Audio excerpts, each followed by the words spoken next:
नमस्कार। भारत पाकिस्तान के लड़ाई के बीच हाल ही में जो सीज फायर हुआ उसे देखकर मुझे अपने स्कूल के दिनों की याद आ गई। दरअसल उस वक्त जब बच्चे आपस में झगड़ते थे तो टीचर आकर मध्यस्थता करते थे। हालांकि उन्हें यह नहीं कहता था कोई कि झगड़े के बीच में आकर मध्यस्थता करें।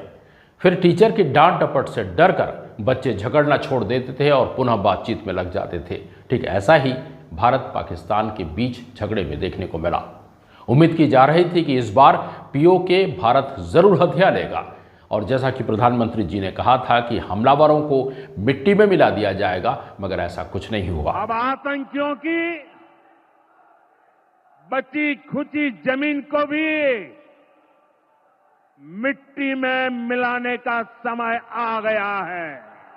अंकल सैम ने आकर न जाने कौन सी ऐसी समझाइश दी कि दोनों सीज फायर यानी युद्ध विराम को राजी हो गए और बातचीत के लिए तैयार हो गए।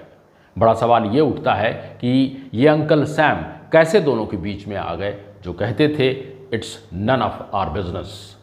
दोनों के बीच का झगड़ा आतंकवादियों को सजा देने और मिट्टी में मिला देने से शुरू हुआ था, कैसे थम गया, विश्व गुरु कैसे ठंडा पड़ गया और बिना किसी ठोस निर्णय के युद्ध विराम कैसे हो गया, समझ नहीं आया। क्या ये जनता को जानने का हक नहीं है? पाकिस्तानी प्रधानमंत्री शरीफ मियां ने अपनी जनता को अपनी मन की बात जाहिर कर दी।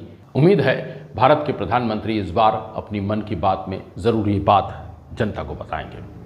सीज फायर की घोषणा भारत को करनी चाहिए थी या पाकिस्तान को हथियार डालकर सीज फायर का ऐलान कर देना चाहिए था, लेकिन ऐलान अमेरिका की तरफ से किया गया, ये समझ से परे है। ट्रंप ने 5:33 पर ट्वीट करके भारत पाकिस्तान के सीज फायर का ऐलान किया। फिर 5:38 पर पाकिस्तान के उप प्रधानमंत्री ने सीज फायर का ऐलान किया। इन दोनों के बाद तीसरे नंबर पर भारत ने सीज फायर का ऐलान किया।